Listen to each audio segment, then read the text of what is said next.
All right, this is my week 3 matchup against Shadow for the Greater Showdown. I'm going to go a little bit more in depth on my build this week just because I feel like it. So, yeah. Shadow is an interesting team. So, I'm going to break this down in terms of what I think of his Pokemon, like what I expect him to bring and what I expect to be benched. And then we'll go into my own build and how I address those threats, and then we'll jump into the game. Okay, so yeah, I guess we'll just go through what he has first. So he's got this deoxys speed, which is pretty threatening against my team. He's got this Terracurum, Tinglu, Goldingo, Hatterene, Quavel, Thundurus, Serperior, Gloom, Flareon. You can all see them here. So yeah, I guess in terms of things that I really expected to be benched, Flareon, Gloom, I really just did not expect them to come at all, and I was pretty confident that for whatever reason, if he took them, I could really handily punish him for doing so. They're just not good Pokemon, and they're definitely not good against me. They just lack any specific niche against me, so there's like no justification for taking them. Outside of those two, the rest of his Pokemon aren't really too egregious, but there are two that stand out as Pokemon that I'd be really surprised if he did take, and those two would be Hatterene and Serperior. So Hatterene against me, it's not a bad Pokemon at all, of course, and it's very capable of being threatening. But against me, offensively and defensively, I felt as though it had no specific role, no real purpose towards taking it. He could force it if he wanted, but it's really awkward and difficult against me. Hatterene lacks any useful resistance against my entire draft. Literally, my entire team hits it neutrally with a stab, all super effective. So, yeah, it's defensively not really doing a whole lot for him. And my entire team is relatively powerful, so it's kind of difficult for him to justify taking it and trying to check these Pokemon because, well, it's just going to get blown past. So defensively, it's not that useful. Offensively, it's pretty mediocre as well. Not like, of course, because it's so defensively mid here, it's going to struggle to get opportunities to do anything. But in addition to that, I have a G King and a Corviknight, so yeah, it's really not doing anything. Those are two pretty decent checks to Hatterene, and in addition to the raw power that I'm packing in the rest of my draft, it's just really difficult for it to find opportunities um, to just do anything. If it came, maybe some sort of Fizz Def check to Zapdos, Zarude, Lando, just a blanket check. Just max Fizz Def and you throw it at Lando to try to prevent rocks, and you can throw on a Citrus and use it as like a one-time check to Zapdos and Zarude. And if it's bulky, it can come in on Diancie and try to just prevent me from hazard stacking him in general, but I don't know, it seemed kind of unnecessary from my perspective, so yeah, I don't know, Hatterene didn't really seem particularly threatening, and it's not something I had to prep for too heavily because my team is so naturally good against it. And so the other mon, in addition to Hatterene, is Serperior. Yeah, Serperior against my team has a little bit more to offer in terms of potential usage. Like it actually fulfills some niche. It's a potential Blastoise check, it's a potential Zarude check, Lando check, but in general, it's kind of mediocre at these. Zarude is going to be able to beat Serperior pretty effectively most of the time. Landorus is going to be able to U-turn into a massive chunk and bring in a threat such as G-Zap on Serperior or Satitum. And yeah, Serperior is going to struggle with that. And then against Blastoise, fucking sorry about that. My voice is yeah, there's some shit in my throat. I don't know what's going on, but anywho, we're gonna get through this. Yeah, Serperior is also a decent Blastoise check, and yeah, I mean defensively it has some utility here. Offensively, it's pure trash. I mean, completely lacking in coverage, and Leaf Storm. Grass in general is not spammable against my team in the slightest. Between G King, Zarude, Zapdos, and Corviknight, yeah, it's pretty horrible. And I even have Ice Shard as a Revenger if it somehow, somewhere gets out of hand. So yeah, Serperior, pure trash, but I could see it coming for screens because I think Serperior is like for choice as far as screen setters go on his draft. He has some alternative options, but as we're going to see against my team, they're much better suited to more offensive sets. So if he wanted screens, offense, Superior is definitely his mon, with like, I don't know, knockoff or leaf storm, and then glare and dual screen. So yeah, if I see Superior, or if I get, yeah, I've already played the matchup. But if I saw Superior, I'd know for certain that's most likely screens. So yeah, outside of that, he's got really six Pokemon that I'm pretty certain he's going to take to this game. So let's jump into these and just break down what they're doing in this matchup. So we'll start with the first Pokemon. When I saw this matchup, I immediately knew it was going to come, and that would be Tinglu. Tinglu here is realistically going to be offering him hazards, as he's taking it for a defensive purpose against my team. Runation is getting him value, and it's going to be checking Spectria, which he otherwise gets destroyed by it. So yeah, it's 100% coming as a Spectria check, and yeah, just some variant of bulky Tinglu throwing up hazards, clicking Runation, and just acting as a roadblock to my Spectria seemed like seemed certain. So I knew for certain that would come. Specifics such as item and maybe certain other moves weren't so clear. Like maybe he tries for some sort of weakness policy set, or maybe just some sort of like helmet leftovers or lumberry set. Far more simple and effective against Spectria. Chesto Resto is also a thing.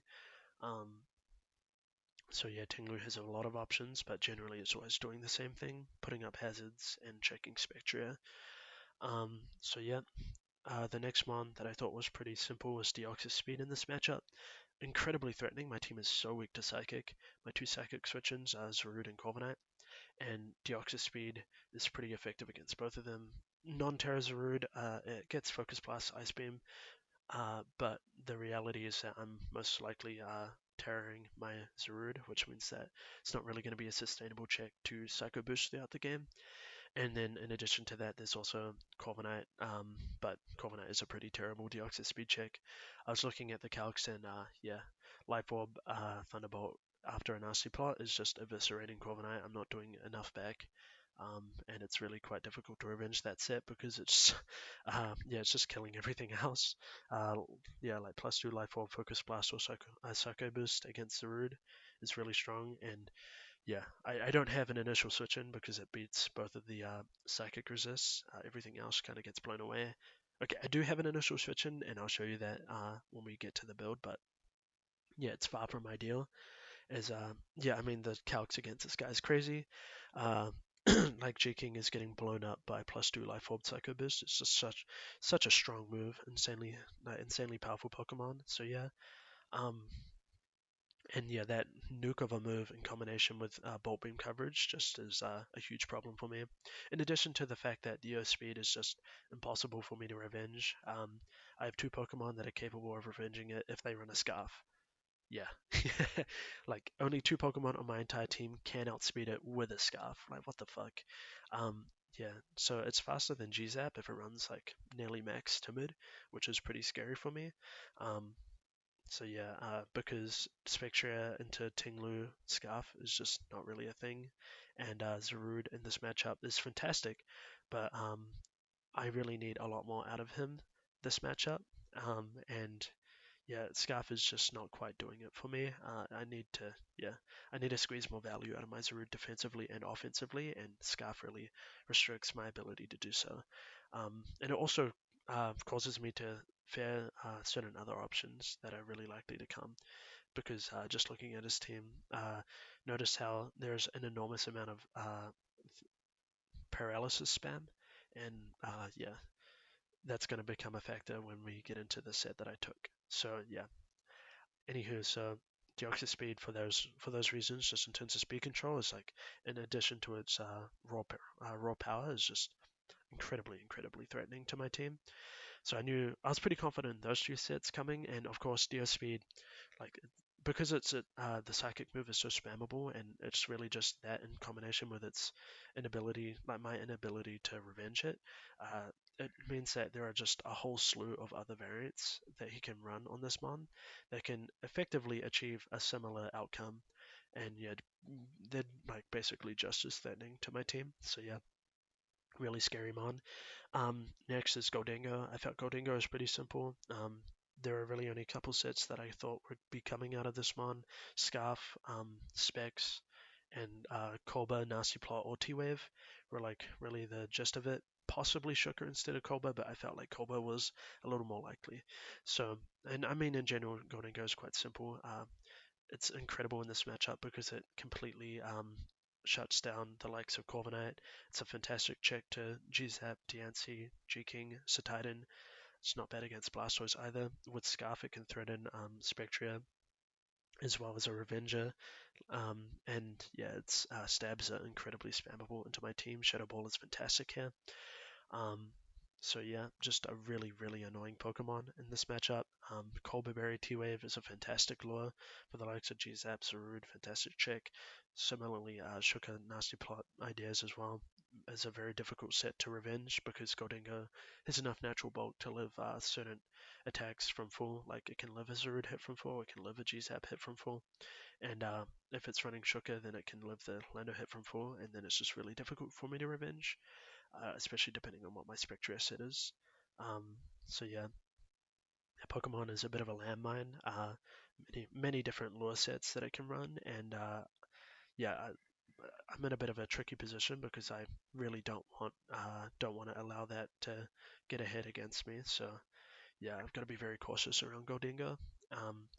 Then following that, Quaquaval, very, very cut and dry as well. I feel as though this Pokemon is just really, uh, really only cares about clicking water moves against my team. Dual Stab just goes absolutely nuclear against me. And there's a whole bunch of different specifics, like different ways that he can uh, make different Quaquaval variants unique. But generally, they're all doing the same thing. They're just clicking water moves, fighting moves, SD. This could be a Scarpa, this could be Band, this could be SD, like Rindo, Koba, like basically everything. Like this, like it really depends on specifics on what his build is and what he feels he needs it to accomplish. But generally, it's just going to be an incredibly effective win con or breaker against me. Realistically, I actually, when I was looking at this, I felt as though, considering the speed tiers, I'm really likely to have a Scarfer faster than Quaquaval. So I felt as though, from his perspective, he'd be more likely to take it as a breaker, and or if he were to take it as a win condition, he'd look at Scarf rather than some sort of SD variant because Scarf means that after one Aqua Step, you should be faster than my entire team. So yeah, so that's Quaquaval here. Um, and yeah, Quaquaval also defensively has a decent amount of utility. It's a decent Cetidon, Blastoise uh, check, and it's kind of mediocre against everything else defensively, but having outs against those two is pretty reasonable as they're quite threatening against his team as a whole, if they're left unchecked, of course. So yeah, Quaquaval, pretty simple, very good offensively.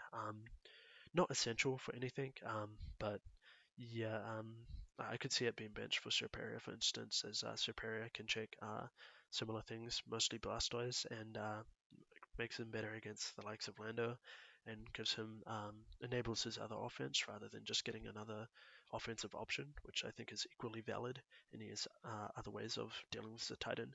But I mean, Quaquaval is also very good, and is also probably more consistent. So yeah. And then last but not least is Thundy. Thundy is pretty cool in this matchup as against my team.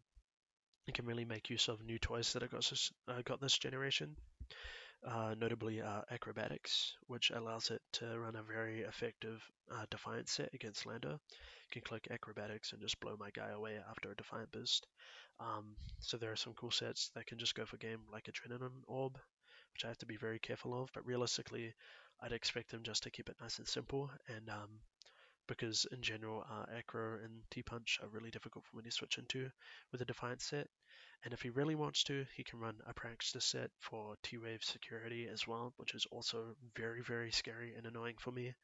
And yeah, he can just rely on Nasty Plot and something like T-Bolt Psychic coverage against my team to and yeah, +2 Psychic is toy carrying Lando most of the time, depending on my set. So yeah, and not that Lando is a particularly desirable check.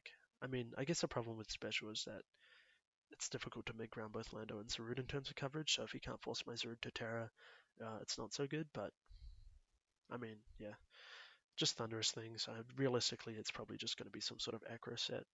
Um, so yeah, very annoying. A lot of other specifics that he could opt for in that set, but generally dual stab, things like super. I don't. Actually think it lost superpower, didn't it? I mean, fighting move seems pretty reasonable. U-turn knockoff, also all good. Thunder wave, bulk up, agility, all like so many options, and then all of them are completely valid against me. But yeah, those are like generally the sets that I expect on his end. Breaking down how I'm gonna try to address this. Oh shoot, I forgot about Kyurem. Yeah, oops, forgetting about his most relevant threat. Kyurem is probably his best Pokemon in this matchup.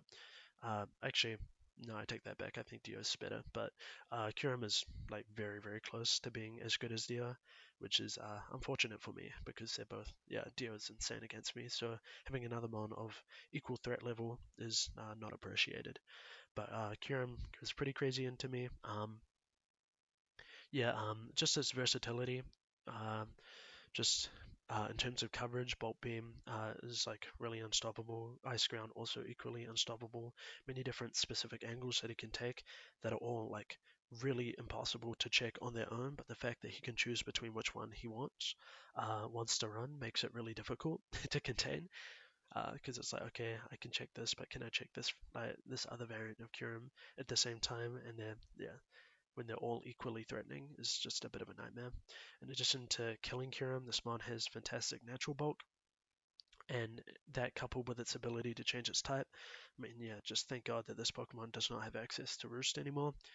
Definitely be banned. But yeah, even without Roost, its ability to really flex that bulk and create opportunities for itself to attack, as well as set up, is really quite threatening. Um, yeah, it's a fantastic breaker. It's a fantastic win condition. Yeah, it can do anything and everything for him. So, trying to predict what it's going to do, I felt as though was a bit of a lost cause. So I just tried to take, when prepping, I just tried to give myself the tools to react to just general ideas with Kirim, and I just kind of ad lib it during the game. But yeah, Kirim very, very threatening. So yeah, that brings us to this. So really, the way that you check Kirim is that you need a whole variety of checks, and you just kind of it's like a team effort. You can't just allocate one Pokemon and say, okay, this is going to be my Kyurem counter, like my Terra Kyurem counter. I should specify for the entire game.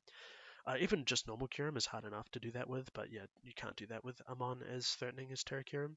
You need multiple outs and different plans depending on what type of set and how he plays it. So uh, yeah, that's what I had to do. So first things first, I took both of my Terra Pokemon and I used them both. I mean, they both have extremely good offensive matchups here, and they're both great Pokemon in their own right.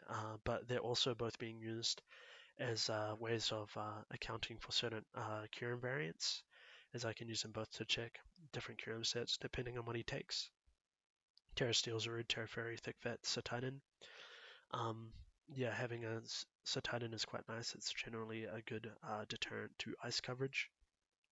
And even if I Terra it, I'm maintaining a resistance with Thick Vet, which is quite nice. And then because I was afraid of potential steel coverage, having a Terra Steel Zarude is quite nice to cover for that um, as well. So yeah, and then unfortunately I couldn't make my Zarude bulkier because I need it to be fast and offensive. It has to be faster than Kyurem. If I'm slower than Kyurem, it's simply going to be much harder to check. Um, like the loss of speed is not worth the gain in bulk, basically.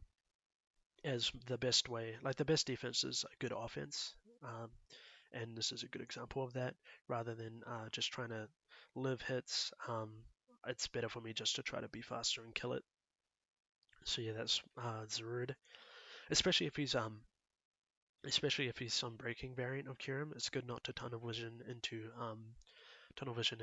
a DD sets. Although DD is most likely what he's taking, I need to make sure that I'm good against Specs and Band, Life Orb, uh, like all the like. So yeah, um, that speed tier is important. And yeah, and then in addition to those two having AB Blastoise which is not for Kyurem, but it can do a lot to help out against it. T spikes and a Vizdef G King. Um, I'm willing to throw Spectra if I need to trade and neutralize the Kyurem. Yeah, I can throw Specky at it as well, and yeah, I have a G-Zap that I can also use to revenge it. Having a reliable revenger to +1 speed Kyurem, also very nice. And Kyurem has no way of covering for both Brave Bird and Close Combat with its Terra types, so that's pretty good for me. So I'm always going to have a strong neutral click against it. So yeah, so really how you tackle a Pokemon like this, you need many, many outs. And then even with all this, in the game, I'm going to be forced to play extremely, extremely accurately and position very, very cautiously. Because if I don't do so, Kyurem can still easily get out of hand. So yeah, that's just addressing Kyurem. But yeah, in general, let's just break down my team and really what my plan is. So yeah, I mean, I'm taking these six, and we'll start with, I guess we'll just break down how I kind of envision this game going, because really that's how I often build. So I have this Zarude on my team, and I was anticipating I'd lead it. Um, I don't remember all the details because it's been a little bit since I played this, but yeah, I'm pretty sure lead Zarude was the plan, and I know for a fact that I led it. So um, generally, the reasoning for this is that Lead Zarude matches up pretty fantastically into his whole team. It covers for Kyurem, it covers for Tinglu, it covers for Thundurus, sort of. It's okay against like Serperia. It's not great into Quaquaval, but I'm willing to bite that bullet because I want to be good into Kyurem, Tinglu, deoxys speed most of all, and Yazurud is good into all three of those, and it's also good into Goldingo. So in general, it's just like a fantastic mod in this matchup for me, but it also addresses specific threats and really suffocates them and does not give them the opportunity to click freely, because if I enabled like a free hazard from Tinglu off lead, or like a free choice attack from Kyurem, or like a free Psycho Boost from Deoxys, then I'm starting off severely on the back foot, which yeah, there's like no reason to allow that.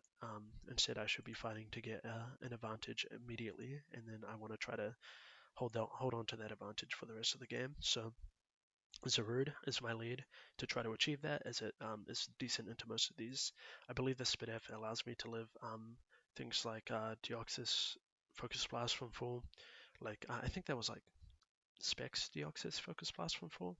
Um, Also accounts for certain Specs Kyurem hits. I do not live Specs Focus Blast from Kyurem. I'm pretty sure that mana is too strong.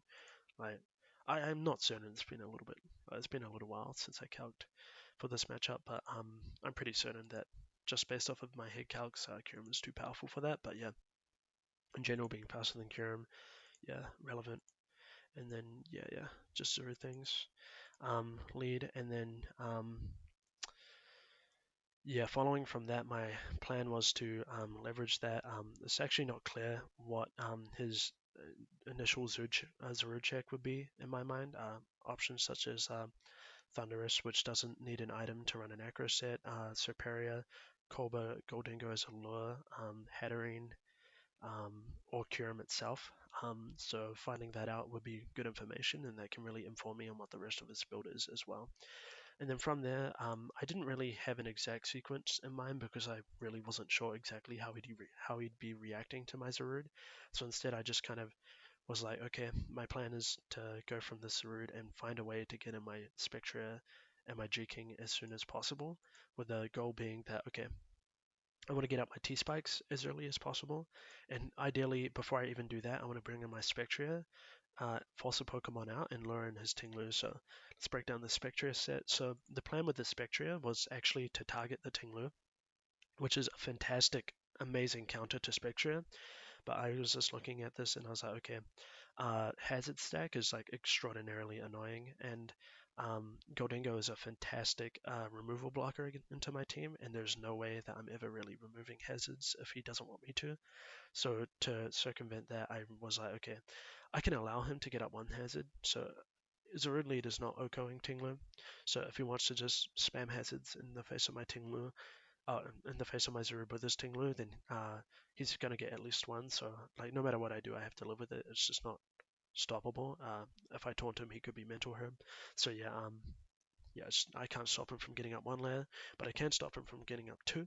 So yeah, Zero Lead solves that, but the Spectre is also designed to lure in Tinglu and cripple it so that it will no longer ever be able to put up hazards, which is fantastic for me. And it does so by clicking Will-O-Wisp, crippling its attack, and then taunting it, and then I allow him to hit me. Ideally, he hits me with a dark move, which gives me a weakness policy boost, but there are other ways of proccing this as well.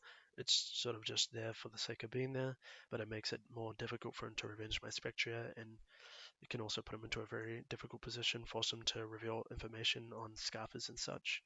Um, and then Pain Split is the key on this set, where I can let him attack into me, neuter his attack, prevent him from clicking hazards, force him to attack me, and then use his own base HP against him and cripple him that way. And then, yeah, boosted Shadow Balls should be doing a lot.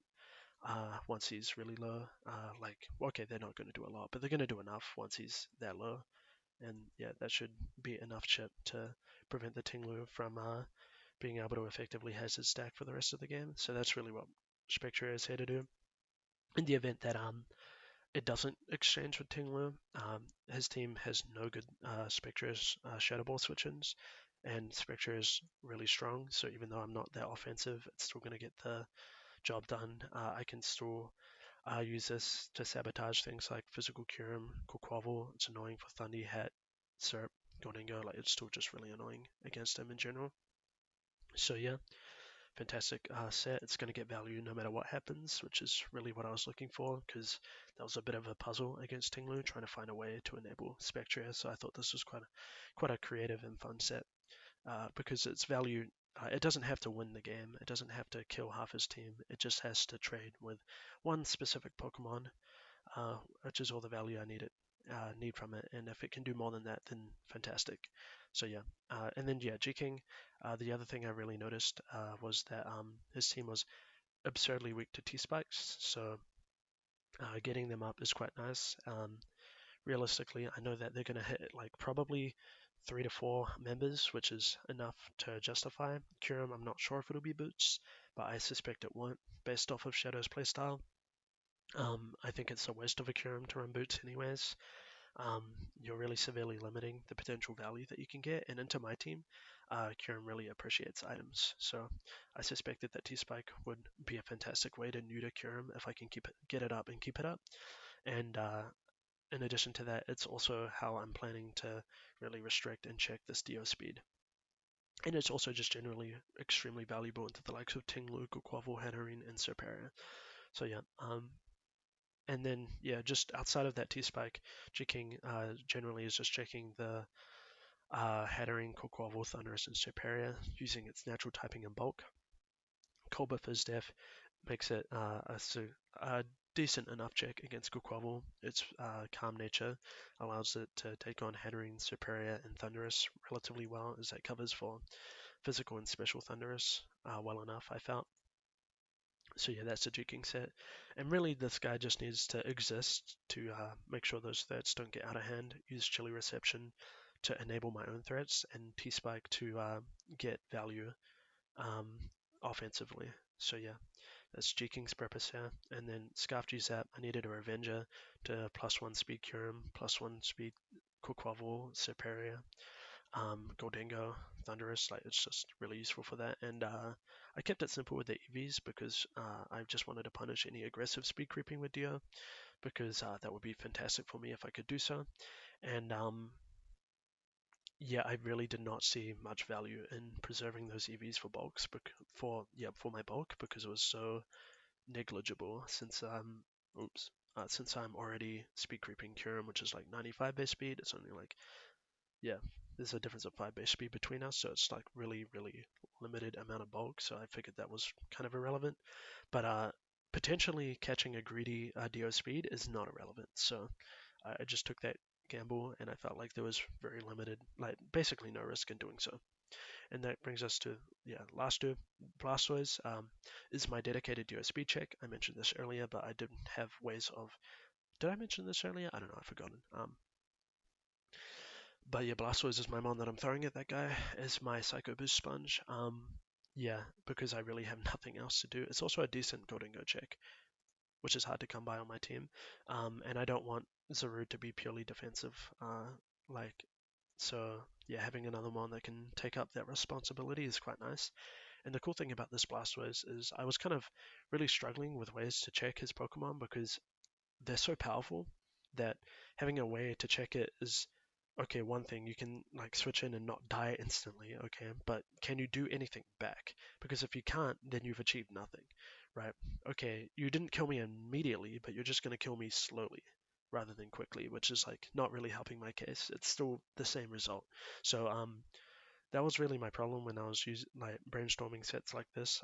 But yeah, the T Spike is really what enables the set to do what it needs to do, as T-Spike in combination with Aqua Jet and all this and Fake Out and this all of these chip moves is gonna get me the necessary damage in addition to Ice Shard on my Titan that I need to contain a lot of his threats.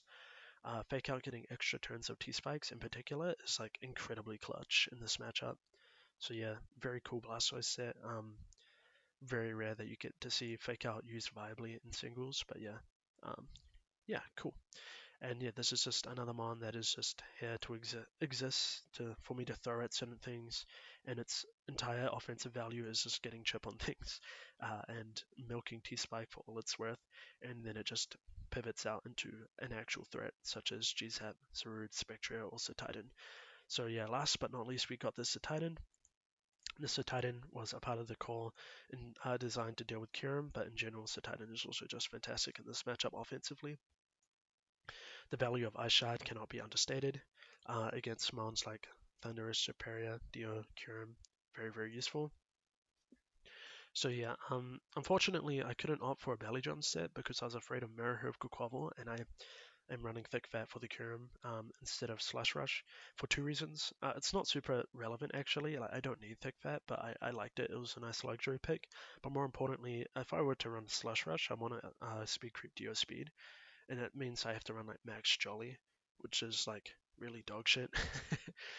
So running Max Jolly did not seem particularly appealing to me because I lose out on most of my bulk and all of my power pretty much. Like Adamant, the difference between Adamant and Jolly and Titan is quite significant, especially because it lacks ways to consistently boost its attack. It's either all or nothing with Belly Drum or like Curse, which plays really badly on a Jolly Slush Rush set. So yeah, because of that, I opted away because I wanted Titan to help check Kyurem, and I did not. I also wanted it to hit really hard, which is limited by running Jollies. So instead, we opted for this Boots Thick Fat set. Very, very tanky. This set lives things like +1 Life Orb Iron Head from Kyurem. It lives like Specs Flash Cannon from Kyurem as well. Um, and then I think I forget exactly what the attack does, but the attack is also significant because, like I said before, there's no point in trying to check something if you can't actually do anything back to it. So and also like I need my Titan just to be good offensively here. It's part of why I'm taking it. But yeah, so it can actually like get positive exchanges into this Kyurem. So yeah, and then Curse as an alternative over Belly Drum to get around Mirror Herb. It's not the end of the world if he copies a Curse Boost. It's definitely not comfortable, but I lose if he copies Belly Drum and he's like gets multiple speed boosts somehow, and I'm not trying to fuck around with that. So yeah, Curse it is. So that's the team. That's generally the game plan. I have some defensive checks that I can throw at his team. I have some way of breaking with Spectre Zarude, and I got some win cons, which really I was kind of just like um, gonna play this by just gonna kind of like fill this game out. I had a general lead. I had some Pokemon that I knew served a general purpose, but I genuinely just I was intending on just playing this by feel out his team, see what his mons and sets are, and figure out what my win cons can be based off of how he decides to play it, because I was just really unsure on what was going to happen in this game. So anyway, let's get down to this. So he takes a 6 that I anticipate. It's not showing the Terramons for some reason, but right, we can just pause it here. And he opts for Terra Electric on his Kyurem, so some sort of Bolt Beam variant. Yeah, I felt as though that really doesn't tell me much in terms of physical or special, but both are completely reasonable. But I definitely, what that does mean is, as far as checking it is concerned, I don't need to tighten to Terra. I can just Terra my Zarud. I felt like that made a lot of sense, and yeah. Actually, I will say that on that Kyurem set, it did make me think, like, I did lean slightly towards DD, mostly because Electric is good offensively, but the other thing that Electric is a fantastic neutral type, as well as a punish to Scarf GZAP, which if I'm spamming flying moves against this team, which is very likely, um, so having a punish to that makes more sense on DD. It doesn't have to be DD, but I felt like that made a little more sense. And yeah, leveraging that neutral typing defensively and in combination with its absurd bulk, it's going to be able to get at least one turn for sure against my team with DD. So I was like suspecting DD over special, but special was far from impossible. So yeah. Anyway, we lead the Zarud against the Thunderous. Yeah, so I'm going to switch on this. Focus Blast, T-Wave are both things that I was fearing. I did have Lumberry. Did I discuss the? I don't know. I had Lumberry on my Zarud to cover for things like Kolba, T-Wave, Goldingo, but I mean, and he could have clicked T-Wave and it worked, but because there's a possibility he's no item and my best way of hitting it is knockoff. And on the flip side, he can blow me away with some focus blast or like hammer arm, whatever. I figured it wasn't worth staying in to risk that, because especially if I wanted to Terra to do so, because I feel as though I do have to Terra on Lead Thundy in case he clicks U-turn and just destroys me that way. So if I'm staying in to Terra and taking a fat focus blast, it's really bad for me. Did somebody just DM me on Discord? Hey, yo, I hope that doesn't come through. Oh well. Anyways, yeah, yeah. So Focus Blast was really what I was scouting there, and in addition to this, this is early Jeking, which is my way of scouting this. So I was like, okay, this is cool. I can Chili Reception or T-Spike the next turn, and I'm okay. He reveals to be physical and knocks off my Colbur Berry, which is awkward. And here he taunts as I choose to Chili. Like I said, I'd rather get in my Spectria on a Tinglu exchange before getting out my T-Spike so I can burn it, and I feel as though burn is more favorable for that exchange for me in general. But because of that, I opt to Chili here so that I can pivot out. And also, if I can just get Zarud in on Tinglu, that's fantastic. But he makes that read and pulls out the taunt. I knew this was an option, but I felt as though forcing him to click taunt is very worth it, as I don't know if he has taunt, and predicting something that I'm not sure he has is not worth it. And so I get information and I force him to make a prediction in the event that he does have it. So this is fine. Here, this was kind of a tricky turn, but I opted to stay in because I don't really have a good switch into Thunderous. My best switch in is probably Zarud, but in the event that he U-turns pivoting out, which is perfectly reasonable now that I'm forced to attack him, I'm going to get owned. So I'm just going to stay in and click Sludge Bomb, expecting Tinglu to come out. That way I can get a easy, I can fish for a poison, and in the event that he goes Goldingo, I can just pivot into Blastoise and reposition that way. And I'll just have to hard switch back into my Zarud on the Tinglu. So we see this happen. I miss the poison. He's going to click rocks as I switch into my Zarud, and here I'm just like, alright, well, I can just click SD in this guy's face, expecting him to, actually I had no idea what he was going to do, but I didn't want to click Pedal Blizzard into the likes of Kyurem or Goldingo pivots or Thundy pivots. I felt like SD netted me more on a switch, and even if he stays in, I'm 2-KOing him, so I may as well SD him one hit KO him anyways, so yeah. He's going to click Runation, which is great for me. I'm actually not sure why he does this. I'm kind of surprised because I thought that Mon was kind of important. Putting up hazards like Spike is quite valuable against me, and keeping that around as a Spectra switch in is quite valuable against me as well. But that indicates to me that he's really likely to be a very HO orientated build, which is, yeah, that makes sense. I mean, that is kind of the nature of his team. But yeah, because of that type of because those types of builds really don't give this type of Spectra set opportunities to click attacks because I'm not killing anything with one Shadow Ball. I need to click it twice at least. Some of these mons with my lack of special attack investment are capable of taking more than 2. So yeah, so I guess I can understand that from that perspective, but that also gives me information on his Goldingo. Is I'm inclined to believe that his Goldingo is most likely Scarf or Specs.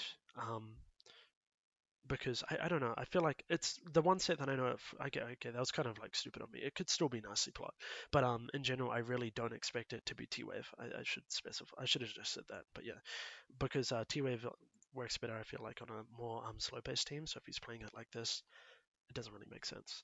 Um, I mean, again, it's not something that I can say for certain, but it's a suspicion. Anyways, here he's going to go Dio speed. I'm going to go into my Blastoise because I still think my Zero can do a lot here, and Blastoise is my initial Dio speed switching. He's going to make an excellent play of doubling to Thundy. I suspect that may have been scouting for a Choppleberry, and yeah, because like I said, this Thundurus looks to be physical and it's most likely Acro last, so it's probably no item, or it could be like Helmet or like Citrus, something of the sort. So yeah, it's a decent, probably no item. So it's a decent Zarud switching. Um, so yeah, that makes sense. Scouting potential Chopple, and it also covers it's like also fine as a double into most of my alternative checks, as it's going to get decent chip off on my G-King. So here he's just going to go for Acro. Chipping down the Blastoise is reasonable. And yeah, he's going to pivot out and yeah. He gets a ton of damage off on my G-King, but in exchange, I'm surprised he didn't taunt here. I suppose he, I don't know. Actually, I really don't know. I think yeah, I guess Goldingo is difficult for me to kill, so it covers anything that I go into with Chili Reception. Now that my Zarud is chipped, he can just kill me back with if he's faster with Scarf or if he's just Colbur. So yeah, and T-Spikes comes out because, well, this felt like a great opportunity to T-Spike.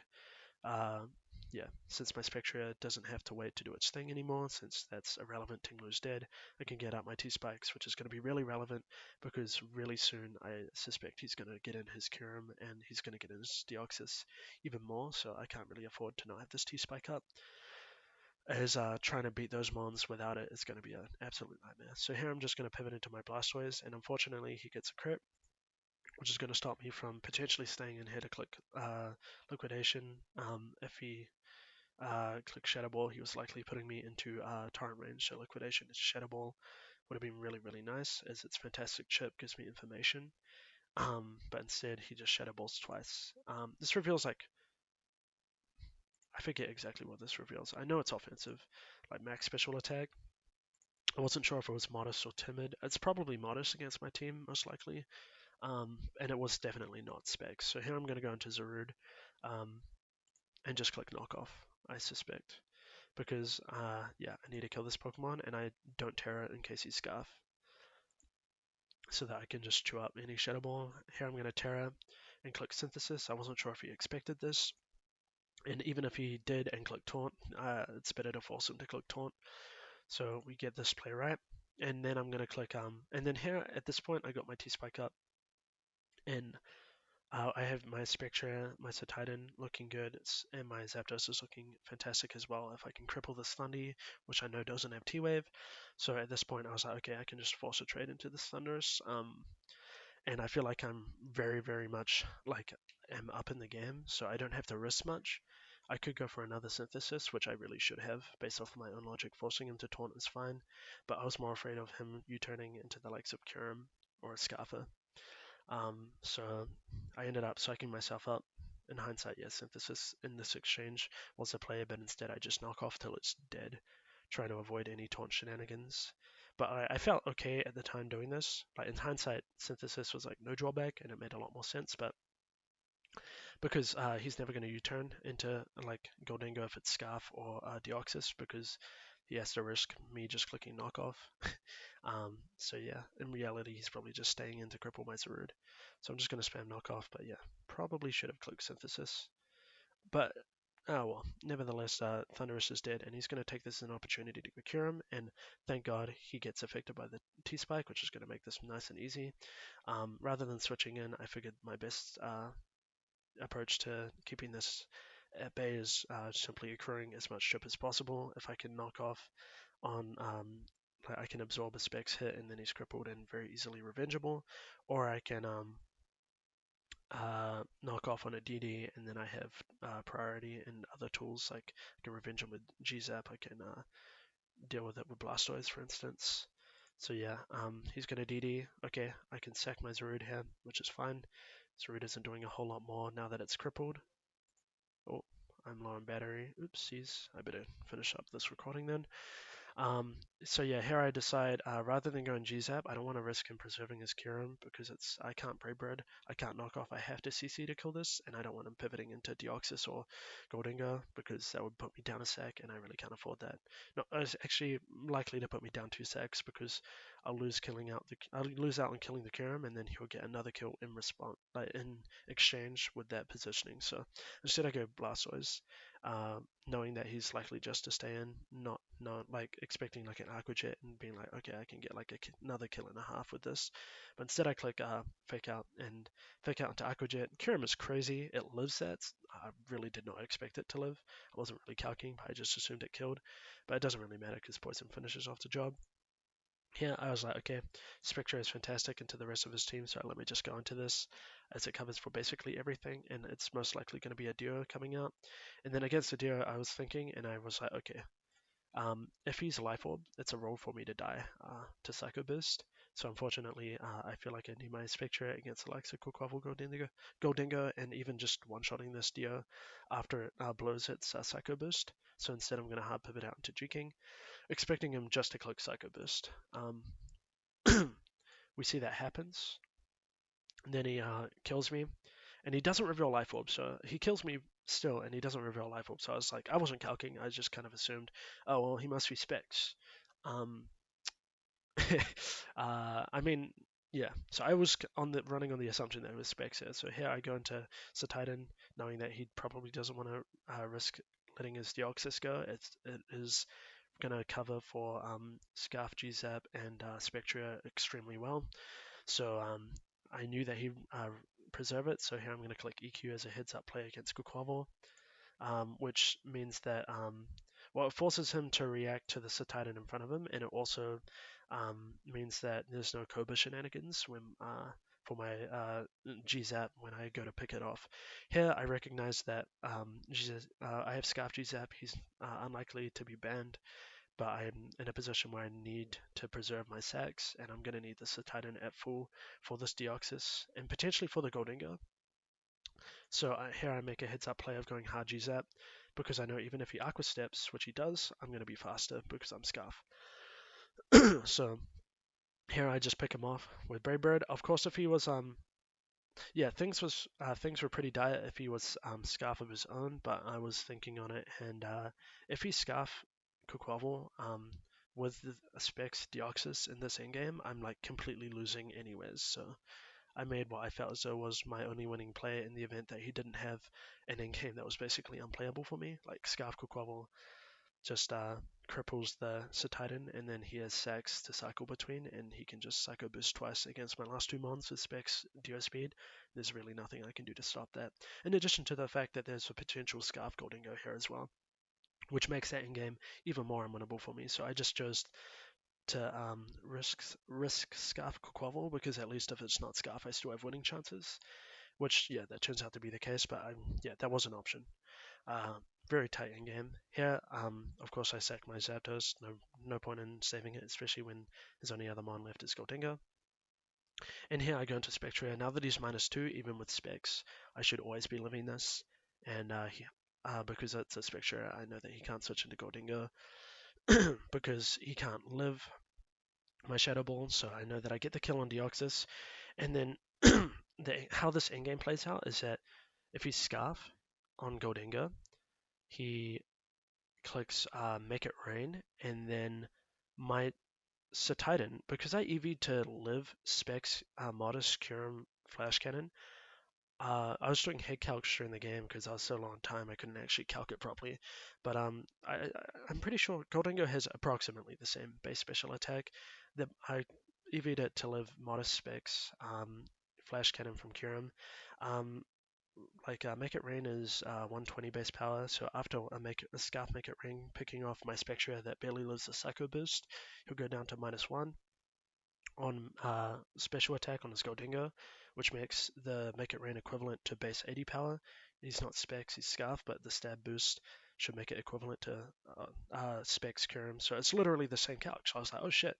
So I should live a Make It Rain when he revenges me with his Goldingo, and then my Satitan is strong enough to pick him off with EQ into Ice Shard. So I should be winning this in game now. Unfortunately, that doesn't happen because he crits the Psycho Boost.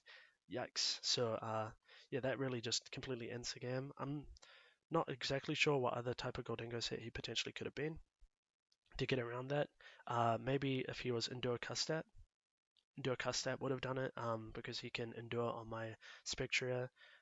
Custat Shadow Ball. No, actually that loses still. I can Ice Shard it. Yeah, I'm not exactly sure if he could win without that crit, but yeah, it's a really unfortunate way for the game to go down. And yeah, here I'm just gonna finish this up.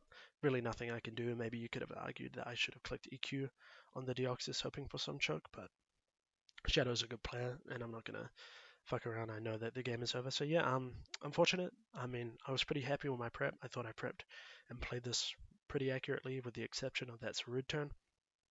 Uh, I thought that I was so far ahead that it wouldn't have mattered, but yikes, it did end up mattering. If I had Sarud, um, then I don't lose to Make It Rain Goldingo, because yeah, it has to lock into, if it's Scarf it to be faster than my Zarud, it has to lock into, I guess I could have locked into Focus Blast. Yeah, I don't know.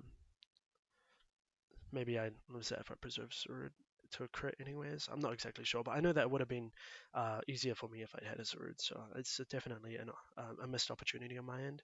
So, but yeah, I'm not too upset about the loss. Outside of that, I'm pretty satisfied with my prep and play. Um, can't really do much about the crit. Um, it's just a game we play sometimes. But yeah, I'm feeling much better after my first 2 weeks, really beginning to settle in with this team. Although I do still really dislike Corviknight, it's felt really useless. So I'm gonna give it one more game after this, and then yeah, it's getting traded. So yeah, that's the game for this week. I'll see you guys next week where we play Rye, and that should be a good one. All right, see ya.